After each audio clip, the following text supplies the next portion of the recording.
ቆሞስ አባ ዮሴፍ ደስታ የማዕከላዊ ጎንደር ሀገረ ስብከት ዋና ስራ አስኪያጅ፣ ክቡር ሊቀ ካህናት ሰለሞን ካሻግሬ የሀገረ ስብከታችን የትምህርት ክፍል ዋና ኃላፊ፣ ክቡራን የሀገረ ስብከቱ የየመምሪያው ኃላፊዎች፣ ክቡር የዚህ ታላቅ ካቴድራል ዋና አስተዳዳሪ ቆሞስ አባ ኃይለማርያም ኃይለማርያም ታደሰ፣ ክቡራን የገዳማትና የአድባራት አስተዳዳሪዎች፣ ክቡራን ሊቃውንተ ቤተ ክርስቲያን፣ ክቡራን የሰንበት ትምህርት ቤት መዘምራን፣ የዚህ ሁሉ ማዕከል የሆናችሁ የክርስቶስ ቤተሰቦች በዙሪያው እንደ ፀሐይ ደምቃችሁ እንደ ጨረቃ አሸብርቃችሁ የምትታዩ የቤተ ክርስቲያኒቱ ተስፋዎቻችን ምዕመናንና ምዕመናት፣ ወጣቶች፣ ሕፃናት ጭምር እንደምን አረፈዳችሁ? እንደምን አደራችሁ? እንደምን ቆያችሁ?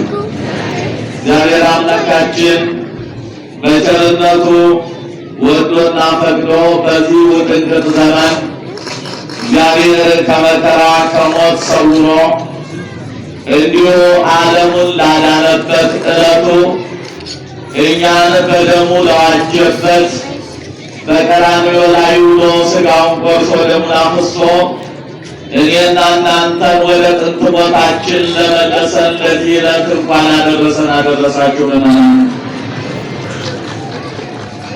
አልደረሳችሁ?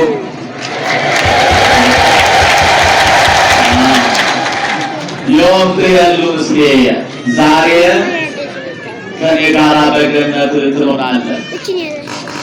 ይህ ቃል በእውነት ምዕመናን እጁን በደም ነክሮ ለኖረ ሰው ሲገል፣ ሲያጠፋ፣ ሲደበድብ የኖረ ሽፍታ፣ ተስፋ የቆረጠ ሽፍታ ለሱ የተሰጠ ቃል ነው። ምዕመናን ይህ ቃል የሚያጽናና ዛሬም ቢሆን ኃጢአቱ በዝቶበት እንደ ጽኑ ሸክም ሆኖበት ለሚጨነቅ ሰው ተስፋ የሚሆን ቃል ነው። ምዕመናን ይህ ቃል በእውነት ነው ብላችሁ በሦስት ሰዓት ልዩነት እግዚአብሔር በአንድ ጊዜ ገነትን ያጎናጸፈው የፈያታዊ ዘየማን በቀኝ የተሰቀለው ለሱ የተሰጠ ተስፋና በዚህ እስከ ዕለተ ምጽአት ለምንኖር ወይም ደግሞ ለሚኖሩ ሰዎች ተስፋ ያለው ቃል እንኳን 40 ቀን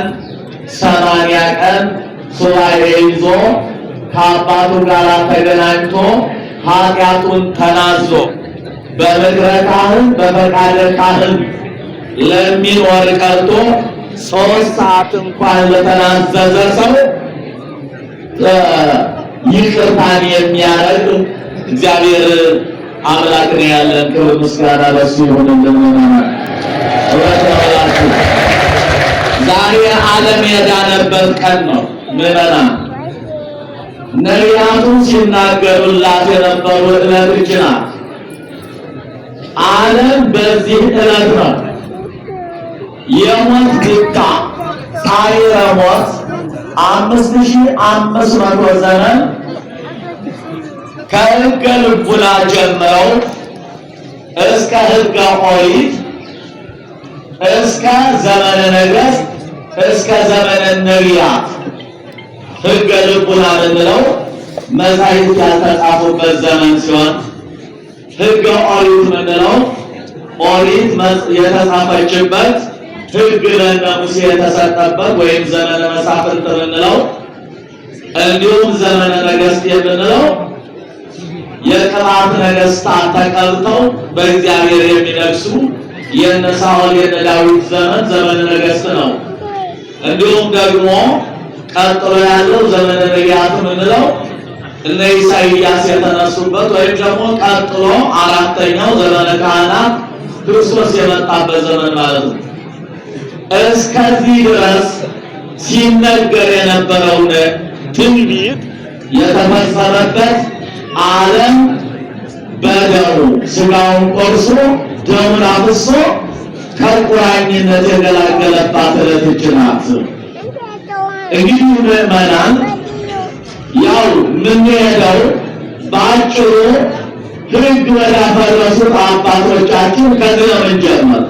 ታሪካችን ከዚህ ነው የሚነሳው። መቼም ክርስቶስን ወደዚህ ዓለም እናመጣው ስትል ተመልሰን ሄደን መነሻ አለን። ያው መበደላችን ነው። አዳምና ሔዋን በጣሱት ሕግ ምክንያት እንደሆነ ይታወቃል። ስለዚህ ሕጉ ከተጣሰ ጊዜ ጀምሮ እግዚአብሔር ሰውን ፈጥሮ ሲያበቃ አልረሳውም። እግዚአብሔር የሰውን አእምሮ ስለሚያውቀው የማይስት ባህሪ የእግዚአብሔር ባህሪ ብቻ ስለሆነ መለኮታዊ ባህሪ አይስትም። ለባህሪው ጽድቅ ብቻ እንጂ ኃጢአት አይስማማውም።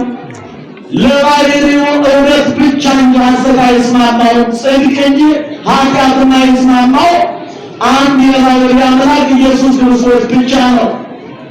ሌላው ግን ሌላ ቀርቶ እንኳን ሥጋ የለበስነው እኛ አራቱ ባህሪያት በየጊዜው የሚያስቸግሩን ቀርቶ ባህሪያቸው የማይስት ተደርጎ ማለትም በሥጋ ምክንያት እኛ ስንስተነካከል እነሱ የሚያስተነካክል ሥጋ እንኳን የሌላቸው መላእክት ስተዋል።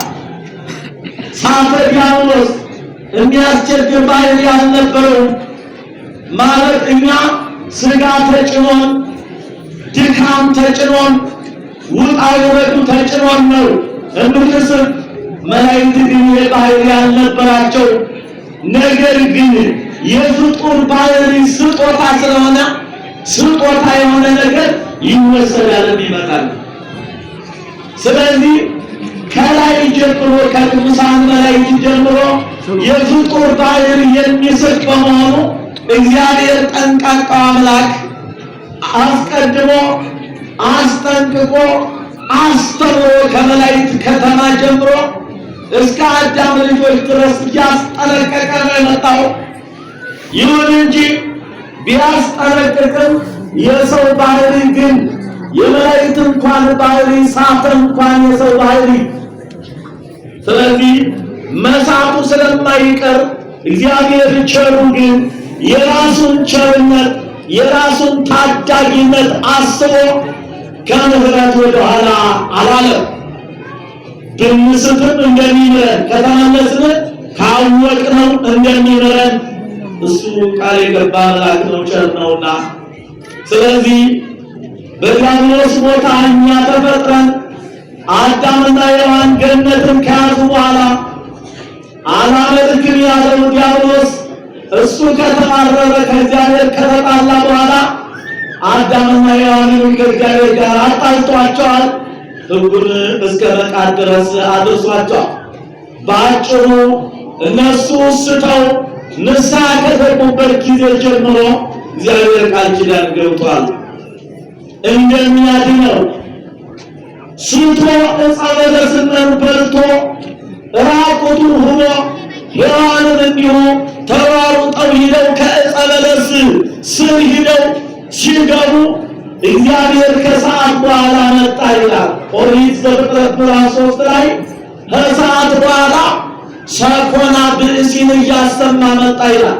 የሰውን ሰኮና ኳ እያደረገ አዳም ወዴት አለህ አለው። ያለበትን እያወቀ ያለበትን የተደበቀበትን እያወቀው ወዴት አለህ አዳም አለው። አላርቅን ሥጋ ሊለብስ ከዚህ ጀመረ። አይት የቀበርክን ወደ አልዓዛርን የት ቀበራችሁት ያለው አምላካችን ቅድመ ተዋሂዶ ከተዋሂዶ በፊት አላዋቂ የነበረን ሥጋ ለዛ ሰጥቶ አኮ ያይኒ ወህዋአተ አላህ ከመያህል መካነ ለጥንተ ትስሪቱ ዘያመር ዋተ ነው የሚቀርበው። የሚናገረው ሁሉ በሥጋ የት አላችሁ የት ነው ያለ ብሎ የሚናገረው አላዋቂን ሥጋ መዋሃዱን ሲያሳይ ነው። ይህን ነው ማወቅ አለብን። ዛሬ ክርስቶስ በቀራንዮ የተናገራቸው ቃሎች ሁሉ የዛሬዎቹ ጠላቶቻችን እየመነዘሩ ከጉባኤ ሳይውሉ ምስጢርን ሳያደላድሉ አተረጓጎሙን አመሰቃጠሉን ሳያውቁ ልክ ሩቅ ብእሲ እንደሚናገረው እያደረጉ እየመነዘሩ እየወሰዱ ዓለምን የሚያሳስቱበት ቃል ነው። ምዕመናን አስተውሉ። ገና በገነት እያለ ነው ሥጋን ሳይለብስ አላዋቂውን ሥጋ ሳይዋሃድ በባሕርይ የመለኮቱ አምላካችን እግዚአብሔር አይቼሃለሁ ከአዳም አለው ይላል ኦሪት ዘፍጥረት ምዕራፍ 3 ላይ የት ነው ያለ አለው። የት ነው ያለ የሚል ያን አላዋቂ ሥጋ ገና ልለብስልህ ነው እያለ ከዚህ ጀምሮ ከሰዓት በኋላ መጣ። ከሰዓት በኋላ የተባለ ሥጋዌ ነው አለ። አስቀድሞ ታዲያ ቃል አለ ከሰማይ ወደ ታች መውረዱ መውረድ መውጣት መሰቀል መገረፍ መሞት የሚባል ነገር ሁሉ በአጠቃላይ ተጠቃሎ በሥጋ የተሰጠው በመለኮት መውጣት መውረድ መሄድ መምጣት መንቀሳቀስ ወዲያ ወዲህ ማለት የለም። መለኮት ማለት መሰረተ ምድርን በእጁ ይዞ የሚመግብ በሰማይ ጉልላት ሆኖ ዓለምን የሚመራ ማንም ሊያንቀሳቅሰው የማይችል ነገር ግን ፍጥረታትን ከእጁ አድርጎ የሚያንቀሳቅስ ማለት መንቀሳቀስ ወዲያና ወዲህ ማለት መሄድ መምጣት መሰቀል መገረፍ መቸንከር ሁሉ የማን ሀብት ነው? የሥጋ ሀብት ነው። ከዚህ የተነሳ ነው እግዚአብሔር ምን አለ? አዳም ኮነ ከማሃሩ እምኔነ አለበቃ ሊያመጣው ነው። አዳም እንግዲህ ከእኛ እንዳንሆነ ምን ብሎ ስለነበረ እችን ዕፀ በለስ ሕግ ናት ያንተ ፍጡርነትና የኔ ፈጣሪነት የሚለይባት ሕግ ናት። የኔ ገዥነትና ያንተ ተገዥነት የሚለይባት ናትና ተጠንቀቅ ብሎት ነበረ ይላል። ዲያብሎስ ግን ለስም አጠራሩ እግዚአብሔር ከገጸ ምድር ያጥፋውና ጠላት ዲያብሎስ መጥቶ አይደለም ዕፀ በለስን ብትበሉ ሕጉን ብታፈርሱ አምላክ ትሆናላችሁ እንዳል አትጠፉም ብሎ አሳስቶ ስላስተማረ ገልብጦ ስላስተማረ በዚህ ሰዓት እነሱ ተሳሳቱ። ሲሳሳቱ እግዚአብሔር እንዲህ አለ ይላል። ለጊዜው ፍና ተሳልቆ ይመስላል ይሉታል ሊቃውንቱ። ፍና ተሳልቆ ማለት መሳለቅ የሚመስል ቃል አዳም ኮነ ከማሃዱ እምኔነ ያይነ ሰናየ ወፍቄ አዳም እኮ ከእኛ ከሥላሴ አንዱ ሆነ እኮ ምን ሊያደርግ ፍና ወደፊት ያውቃል። ከዚህ በኋላ እንግዲህ በሥጋ ከዚህ ጀምሮ ነው የተሰጠ መውረድ መውጣት መሄድ መምጣት መሰቀል መገረፍ ይህ ሁሉ እንግዲህ ለሥጋ መለኮት በሥጋ ተዋህዶ መከራው ለመለኮት ለቃል እየተነገረለት በሥጋ ባሕርይ መከራ እየተቀበሉ መሄድ ነው ወገኖች። ስለዚህ አዳም እንደኛ ከሆነ እንደኛ ሆነ ያይወር ሰናየ ወእኩየ ክፉንና በጎን ለይቶ ሊያውቅ ከኛ አንዱን ሆነ ሲል ከኛ አንዱ ወልድን ሆነ አለ። ወልድን ሆነ ለአንድ ባለቅኔ ኢሐሰወ ነቢይነ አርዌ እንደው ወደ ኋላ ቃሉን አጥተው ነው እንጂ መጨረሻው ላይ ማለት አየ ይሄ ነቢያችን እላል ለካ ተሳሳተ ማለት ነው ያቺ አልተሳሳተም አለ ኢሐሰወ ነቢይነ አርዌ ይሄ ነብያችን የምድራዊ ለካ ተሳታተም ኑሮ አለ ባለግ ምን ማለት ነው? ስጋችን የባህር አምላክ ሆኖ በኪሩቤል ትከሻ ተቀምጦ ገዝቷል። ለካ አምላክ ትሆናላችሁ ብሎ የተናገረው ያን እባብ በእባቡ ያደረ ለካ ተሳታተም ኑሮ ብሎ ተሳስቷል። መሳሳት ሊስንላችሁ እናተሳልፈው ይመስልና እንጂ ዲያብሎስ የተናገረው አሁን እንጂ ቁም ነገር ተብሎ ሊያዝ አይደለም። ነገር ግን ይህን የቻለበት ሊቆ ያ አምላክ ሆናለሁ ብሎ የተመኘ ስጋ የተመኘውን አምላክነት አገኘ። ክርስቶስ ስጋን ከመለኮቱ ጋር አዋህዶ በኪሩቤል ትከሻ ላይ ያስቀመጠው ያለ ከዚህ ጊዜ ጀምሮ እንግዲህ መገረፍ ይመጣ ነው፣ መሰቀል ይመጣ ነው፣ መከራ ይመጣ ነው። የመስቀል ጉዳይ በትንቢት እየተነገረ መጣ ይላል። ከዚህ በኋላ ነቢያቱ ተነስተው መናገር ጀመሩ ይላል። ከእነ ሙሴ ጀመረ። ሙሴ ይላል በኦሪት ዘጸአት ምዕራፍ 17 ላይ ከአማሌቃውያን ጋር ሲዋጋ በነበረበት ጊዜ መስቀልን በእጁ አሳየው ይላል። መስቀልን እጁን ዘርግቶ ይህ መስቀል በእጁ አሳየዋል። አማሌቃውያን ጋር እስራኤል ሲዋጉ በነበረበት ጊዜ ሙሴ ከተራራው ላይ ወጥቶ ሁለት እጁን በመስቀል ዘርግቶ ሲቆም አማሌቃውያን ድል ይሆናሉ አለ። እጁን ሲሰበስብ ደግሞ እስራኤል ድል ይሆናሉ፣ አማሌቃውያን ወይም አሕዛብ ድል ያደርጉ ነበረ። ይሄ ቃል ምንድነው ሲተረጎምና ሲመሰጠር ሙሴ የወልደ እግዚአብሔር የኢየሱስ ክርስቶስ አምሳል ነው አለ። እነሆ እጆቹ የመስቀሉ አምሳል ነበሩ አለ። እያችሁ በመስቀሉ ድል የሆኑት አሕዛብ ያጋንንት አምሳል ናቸው። አሁን በሙሴ እጅ አሕዛብ ወይም አማሌቃውያን ድል እንደሆኑ ዛሬ በክርስቶስ መስቀል ካህናት አጋንንትን ማንበርከካቸው ወሳኝ ነው። ከዛ ያይዞ እነሆ እነ ያዕቆብ እስፍንቱማይ ከአረጋዊ ሽማግሌው ፈርዖን ተሰዶ ለግብፅ ሲሄድ ጠየቀው ይላል። ማንም ፈርዖን ያዕቆብን ጠየቀው። እንግዲህ 130 ይሆነኛል እድሜ አለው ይላል። ይሰግድለት ወይም እጅ ሊነሳ ወደ ፈርዖን ሲሄድ አለ ወሰገደ በከተማቱ በበትሩ ጫፍ ላይ ሰገደ። ለአሕዛብ እንዳይሰግድ ለጣዖት እንዳይሰግድ አለ በበትሩ ላይ ሰገደ። በትሩ የመስቀል አምሳል ነበረ። ያዕቆብ የወልደ እግዚአብሔር የኢየሱስ ክርስቶስ መስቀሉ በትሩ ደግሞ የመስቀል አምሳል ነበር ይላል። እንዲሁም ደግሞ ይላል ሙሴ ራሱ ባሕረ ኤርትራን ሲከፍል በበትሩ ነበረ። በምኑ ነው የከፈለው? በበትሩ ነበረ። ነሣ ሙሴ ቅዱስ ያሬድ አምጥቶታል።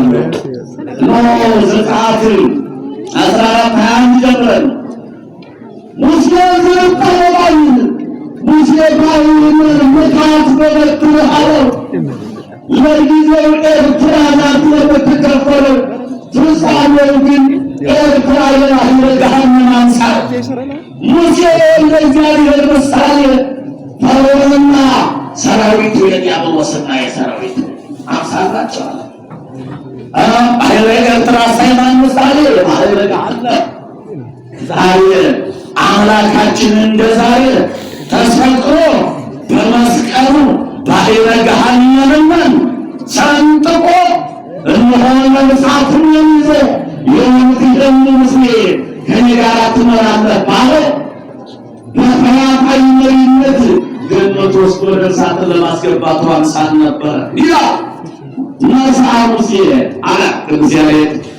ነሣ ሙሴ በትረ ሙሴ በትርን አነሳ፣ ጸለየ ጸለየ ወአማእተነ አማተበ ዙሪያውን አለ ወይቱ ከባሪያ መስቀል።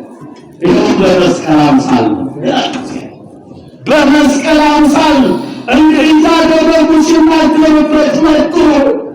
እነሆ ሙሴን ጨምሮ እንዲህ አለ። ዘዳግም 24:62 እና 65 ላይ ስትመለከቱ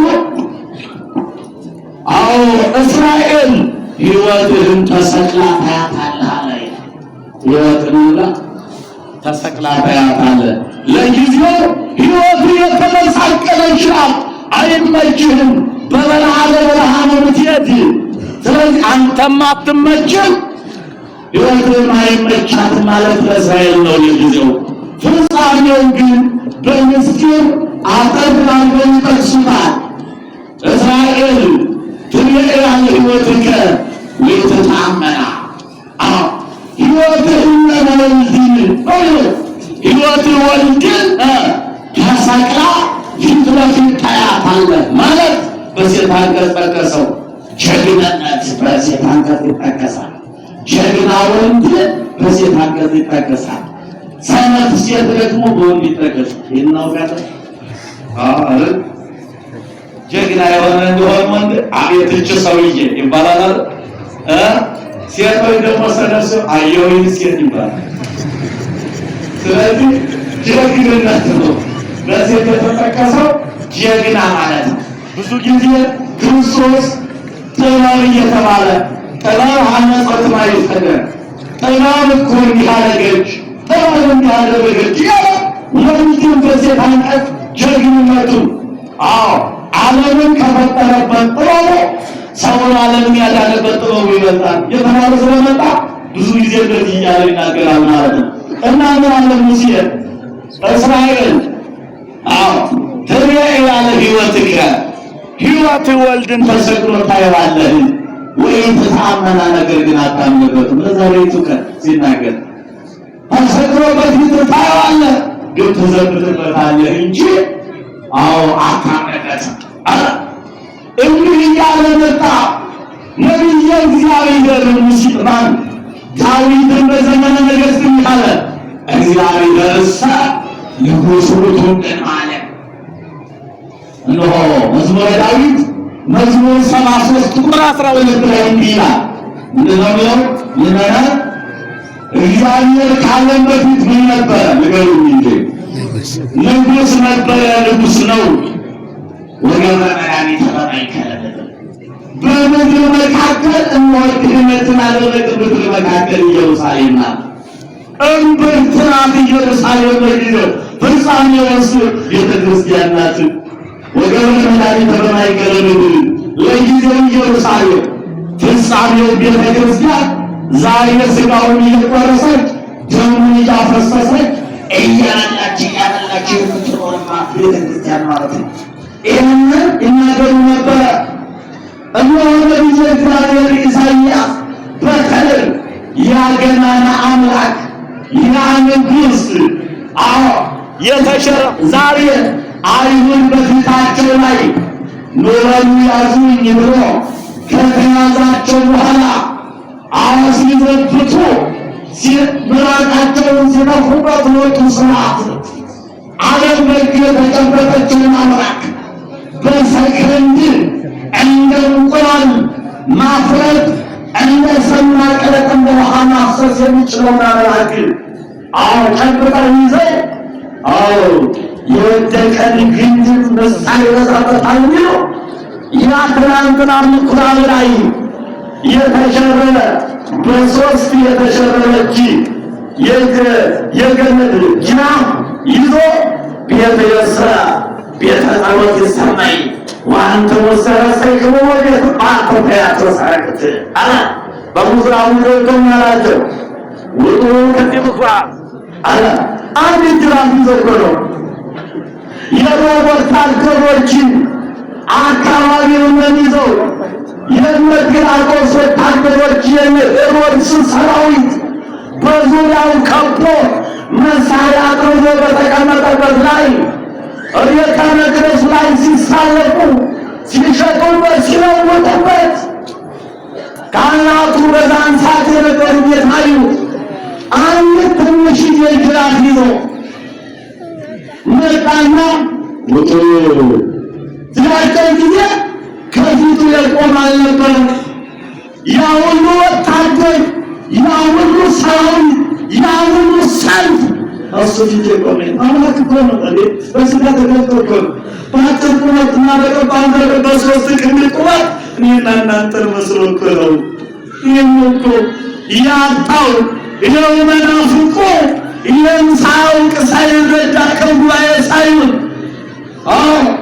ስለ ሥጋ የተነገረውን ቃል ሁሉ እየወሰደ አያናት እንዴት ብሎ ይሆናል? መቼም ሃይማኖትን በሚከራከሩ እንኳን ትችር እየተባለ ተመቶ ጠረጴዛ ለጠረጴዛ የት ነው የሚታወቅ? 40 ዘመናችን እኮ ገና ያወቅ ነው የለም። ቅዱስ ጳውሎስም ይላል ያወቀ ቢመስለው አለ ሰው ያወቀ ቢመስለው ገና እንዳለው አወቀ ይሆናል። ሌላ ወይ የሚመሰለው ደግሞ የተዋሂዶ ትምህርት ነው ይበቃል። መቼና እና ወገኖች እናስተውል። ክርስቶስ ተሰቀለ፣ ክርስቶስ ተገረፈ። እንዲያውም አንገላቱ፣ ሳሩ፣ ጎተቱ ያለደሙ ሲባል አቅም እንዳጣ ኃይል እንዳጣ አስመስለው የሚናገሩ መናፍቃን እኮ ስላሉ ኧረ ተው ትምህርት ወቁት።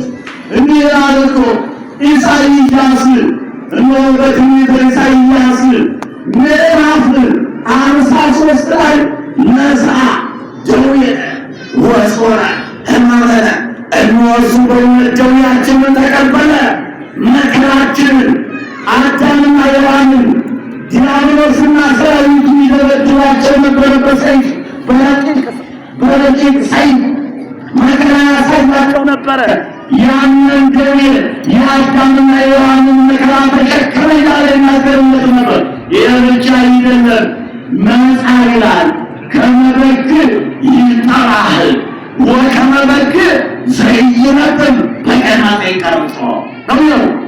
እነሆ እርሱ እንደ በግ ሊታረድ መጣ። ምን ሊል መጣ? ምዕመናን ከኔ ጋር ናችሁ? ምን ሊያደርግ መጣ?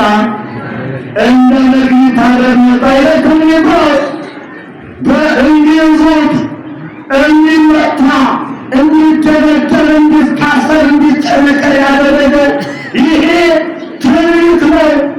ይሄ ትንቢት እንዲፈጸመው ምዕመናን እወቁ።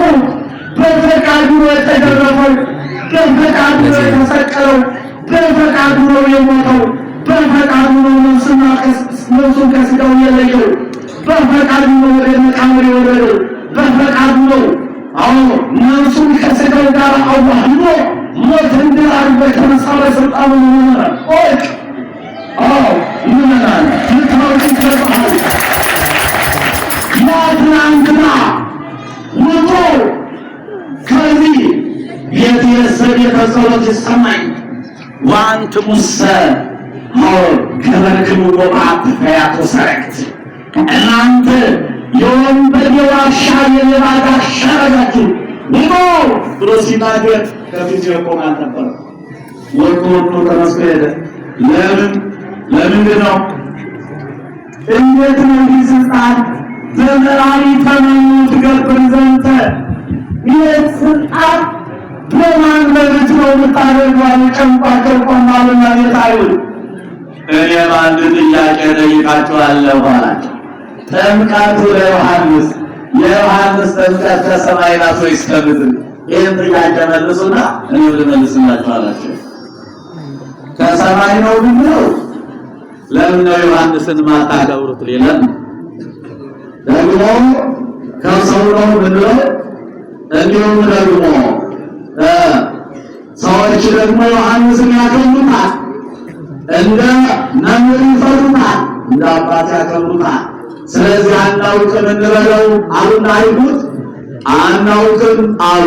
እኔም በማን ስልጣን ይሄን እንደማደርግ አልነግራችሁም ይላቸው ነበር አምላካችን።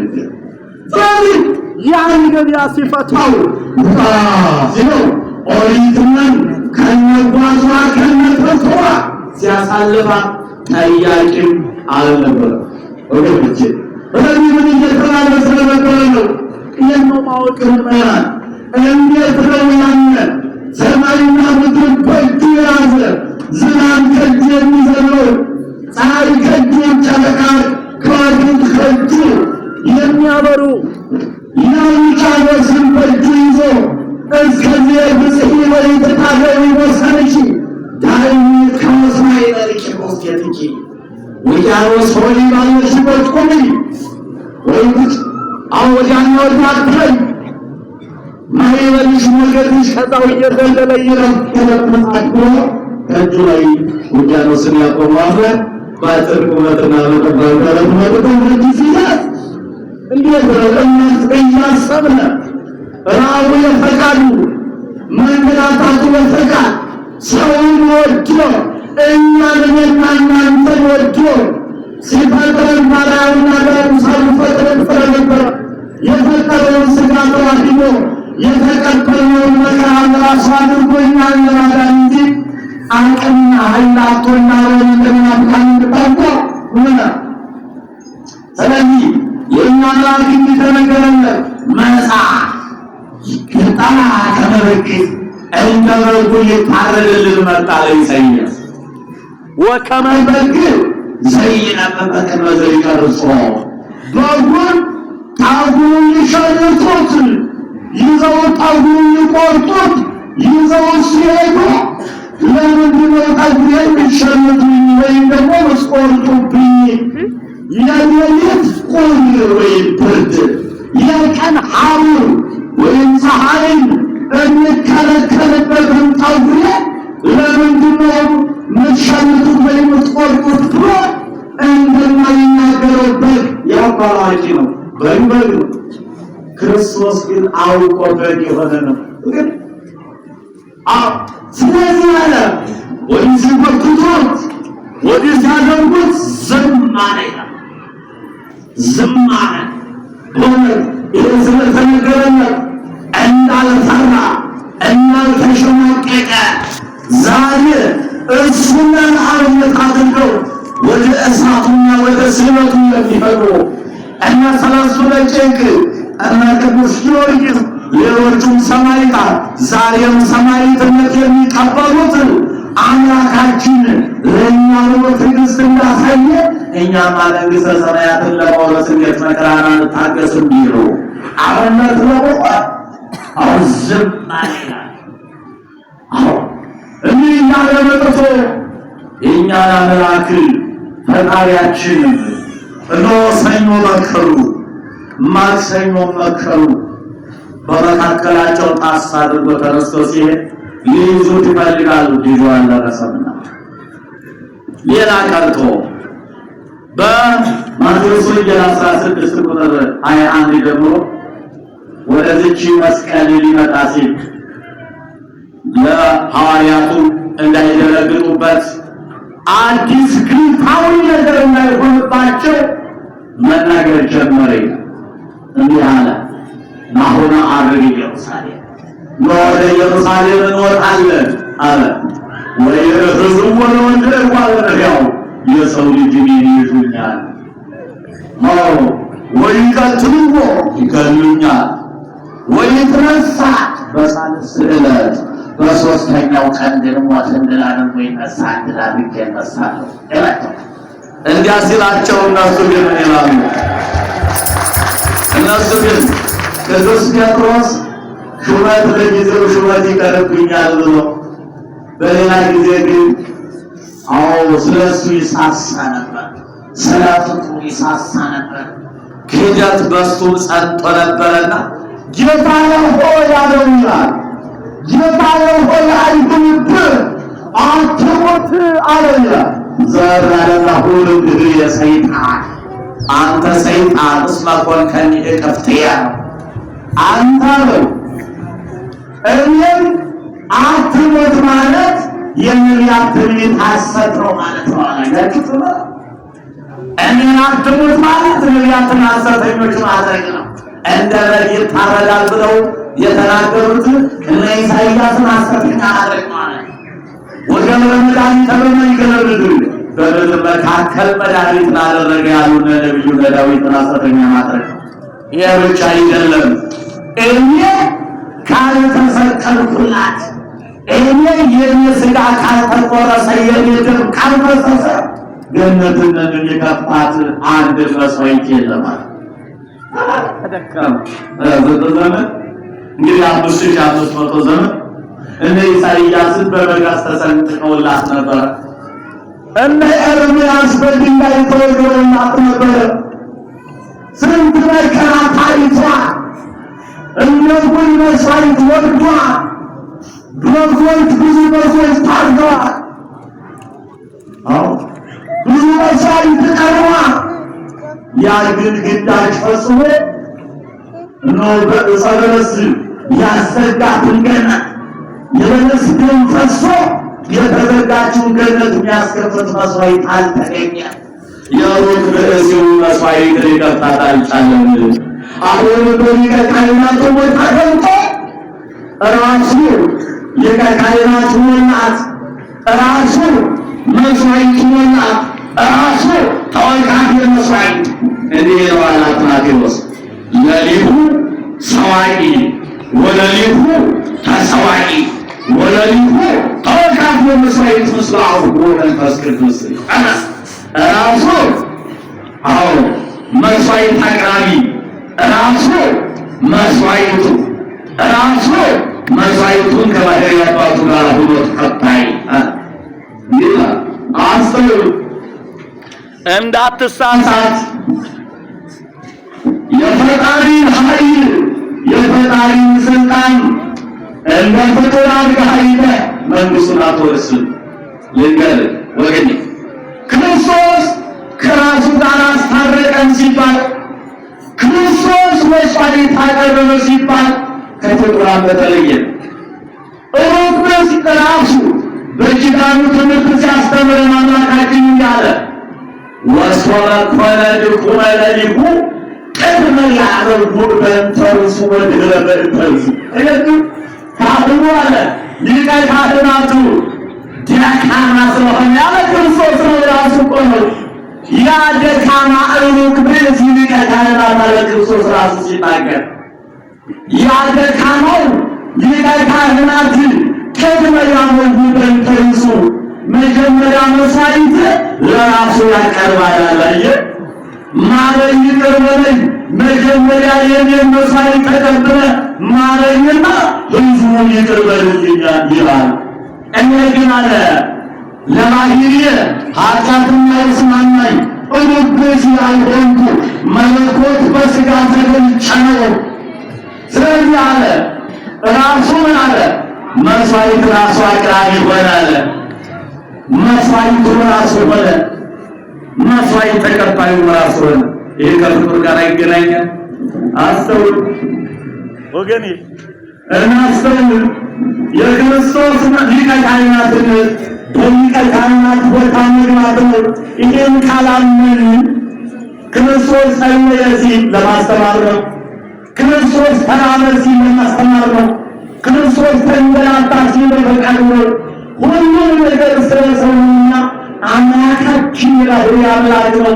በፈቃዱ ነው የሞተልን። ክብር ምስጋና ይግባው ለጌትነቱ ብለናል።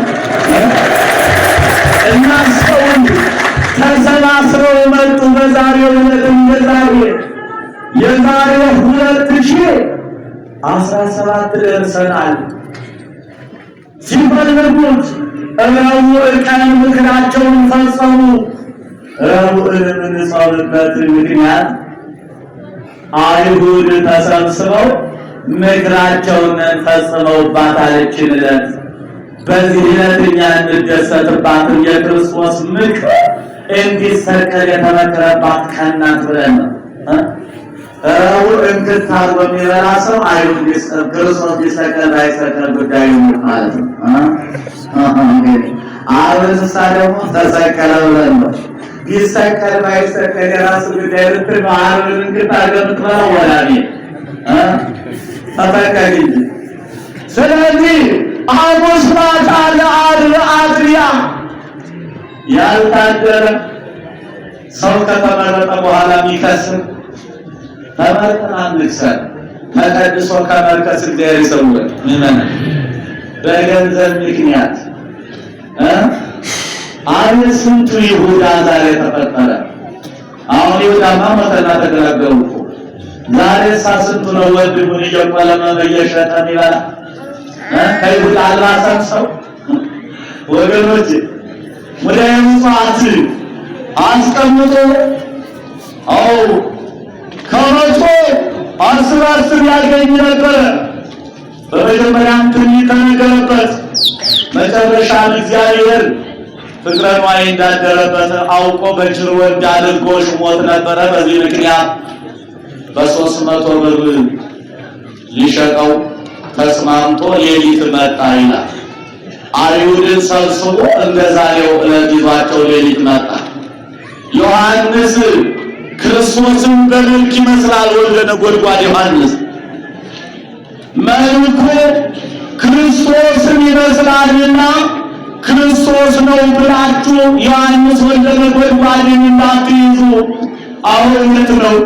ዮሐንስ ወልደ ነጎድጓድ ቢሰቀል ሥጋው አይቆረስ ደሙ አይፈስ ርኩስ አድነን እናንተ የሚያድነን መለኮት በሥጋ ተሰቅሎ ሥጋው ቆርሶ ደሙን አፍስሶ ነው። ስለዚህ ሲያናግራቸው ሲያናግረው ነው መጡ። ተሰባስበው መጡ። በጅራት ከቤተ መቅደስ ያወጣቸው ተሰባስበው መጡ። ዮሐንስ ወንጌል ምዕራፍ 18 ቁጥር 1 ላይ ስትመለከቱ እነሆ በዚህ ሌሊት እያሳለሁ ይይዙኛል፣ ዓለምን በእጄ ያዝኩትን በጭብጥ እያሳለሁ እኔ ካልተያዝኩላት የእኔ ደም ካልፈሰሰ ያቺ የተዘጋች ገነታችሁ አትከፈትም፣ ደሜ ብቻ ነው ይከፍታታል። ዮምት ያሉ ስለያለ ዛሬ ከኔ ጋር በገነት ትኖራለህ እኮ ወገኖች። ዋጋ የተከፈለልን ዋጋ ቀላል ዋጋ ይመስለናል። ዛሬ እኛ በሰልባጁ በዘይቱ በተለያየ ሁኔታ ስንለዋውጣችን ሃይማኖት ዋጋ ያልተከፈለላት አይደል ይመስለን ወገኖች። ዋጋ ተከፍሎባታል። መጡ ሌሊት ተሰባስበው ብዙ ሰራዊት ይዘው ሰይፍ ጎመድ የተለያየ ወደ ጲላጦስ ነው። ብዙ ሕዝብ ይከተለዋል። ብዙ የ5 ገበያ ሰው ይከተለዋል። አድማ መንግሥት ብለው ሊዋጉን ይችላሉ። እነ ሄሮድስ እነ ጲላጦስ ሰራዊት ስጡን አግዙን ብለው ካህናቱ ሰራዊቱን ይዘው መጡ። ሌሊት ሐሙስ ሌሊት መጥተው ይሁዳ እየመራ አምጥቶ ከዛ ጌቴሴማኒ ላይ ያደረሳቸው። በዚህ ሰዓት እሱ ወጣ አለና አርክየ አለው፣ ወዳጄ አለው። ጠላቱን ይሁዳ ወዳጄ አለው። ትምህርተ ፍጡሩን ትምህርተ ጸባ አደረግከው። የፍጡሩን ምልክት አንድ ሐዋርያት መርጬ ደዌ እንድትፈውስ ሞት እንድታስነሳችሁ ሰጥቼ በሰላሳ ሳቀቀኝ ወዳጄ። ጠላታችሁን ውደዱ፣ አፍቅሩ፣ ጸላይ በሉ፣ ጠላቶቻችሁን ውደዱ ብሎ ያስተማረ ራሱ ጠላቱን ይወዳል ወዶ ማለት ነው። ከሱ እንማር ይሁን አንማርም እንጂ በዚህ ሰዓት ብልቅ ያለና አይኑን ያሳያቸው እምትይዙኝ በእኔ ፈቃድ እንጂ በእናንተ ኃይል አይደለም። እንኳን እናንተ ሰማይና ምድር ሌላ ይዘኝ ማለት ምናለ ቅዱስ ያሬድ ሊቁ ሰማይ ወምድር እያገቡ ማይዘብ ድንግል ነው አያት ሰማይና ምድር ማይሸከው እንዴት ማይዘብ ድንግል ነው ባንተው ቁመትና በተባሉ በሶስት ግንድ አካል የተወሰነው ያደንቀዋል። በዚህ ሰዓት ብልጋልና መናታሱ ማንነት ፈልጉ አላት። ኢየሱስ ናዝራዊ አሉት። የናዝሬቱን ኢየሱስን ማንን ፈልጋል? እኔ ነኝ ሲላቸው እንዳለ በግንባራቸው ልፍታ ሞት ብልግ ከነገና በስልጣኑ መናታሱ ማንነት ትሹ አላቸው። ኢየሱስ ናዝራዊ የናዝሬቱን ኢየሱስን ነው የምንፈልገው። እኔ ነኝ አልኳችሁ። እንዴት ከዚህ ይቆም ድፍረት ሞት በለቀቀና በሶስተኛ እናንተስ ማንን ነው የምትሹት? ኢየሱስ ናዝራዊ የናዝሬቱ ኢየሱስን ነው የምንፈልገው አሉ። ኖ ያዙኝ እናንተ ስላላችሁ ሳይሆን እንግዲህ ለምእመናን ቦታ ለገነት የገነት ካልፈሰሰላት አትከፈትም።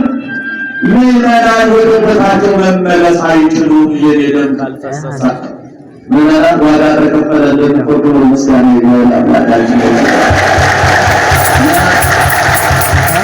ያዙት ግማሹ ተበትኗል። በገመድ አስረው መስቀሉን አሸክመው አንዱ ወደፊት ይሄዳል፣ አንዱ ወደ ኋላ ይስባል፣ አንዱ ወደ ጎን ይስባል፣ አንዱ ወደ ጎን ይስባል። ያንገላቱት ጀመር። ደብተራው ዛሬ ዘንጎት ድርግ ያደርጋል። መልሶ ታዲያ ያደርጋል። በተለይ ተብሎ ደግሞ ያደርገዋል። መስቀለኛ ወዲህ አርቋል ጋምየ ወዲህ አረጉ ይላል ነው።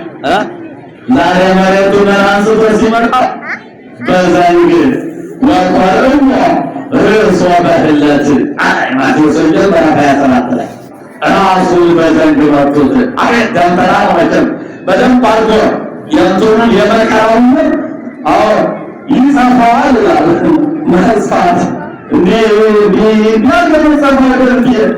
ተጸባህል እያልከው ነው። ታድለ ግን ብቅል ይሞት እሺ በዘመኗል ሕይወት አደረበት እንዳፈሰሰው አሬታነት በለኝ ማርኩ ካላላችሁ ሰላም ብላላችሁ በለኝ ማርኩ ሰላም በእንተ ማርያም ድንግል ስለ ድንግል ማርያም ብለህ ማረኝ እስመ አልቦ እንመለከ ዘይንህ ቃለ የሚሄድ ቃለ መድኃኒዓለም እንዳንጠበቃሉ እሞትልሃለሁ እሰቀልልሃለሁ ብሎ የሚምር አባት እንዳንተ የለም ይላል። ኋላም ገባ ተቀበለና መስዋዕቱን ርስቱ ተለውጦ ሥጋ መለኮት ወይኑ ተለውጦ ለመለኮት እንዲሆን ባረከው ቄሱ። አቤት ሀብታችን መብዛቱ አይመታደላችን። እጁን ለማስቀረት ቢላት ግብረቢቁነቱ ማለት ታናለች ነገራችሁ። ዛሬ ታክሶ ጴንጤው ምኑኑ ጆባሃው ምንቸው ዝባዝንጨው ሁሉ ተሰብስቦ ወደ ላይ እንዳይወጣ አቅም ጠፋ። ወደ ድንቁርና ውረድልኝ እኔ ደግሞ አላውቅም ውረድልኝ ይባላል። አትመታትማ እንዴት አልኩ ወገርን አስሮ ነው እኮ ዛሬ ቤተ ክርስቲያኒቱን የያዛት ዜማው ነው፣ ቅዳሴው ነው፣ እናቴዋ ቅኔው ነው፣ እናቴዋ ድጓው ነው። ይኸው ሁሉ ተሰብስቦ እንደ ግድግዳ ይዟል። አይመናን ሲወዱት ማየቱ ትርጓሜ የለው። ይህንን ሁሉ ባዶ አድርጎ ገልጦ በቁጥጥር ስር ለማድረግ መናፍቅ ትዘኛታለህ እንጂ የኢትዮጵያ ሊቃውንት እንደሆነ እስከ ዕለተ ምጽአት እየፈሉ ይኖራሉ እንጂ ቤተ ክርስቲያኒቱ አትዘጋም። ክብር ምስጋና ይሁን።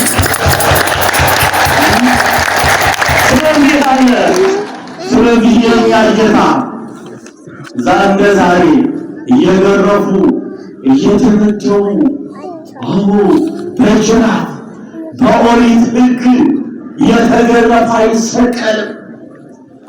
ሚሰቀል ደግሞ አይገረፍም ነበረና ጲላጦስ ቢልቢ ወደ በሱ እኩል ያገኘሁት በደል የለም አለምን ነገሩ ይላል።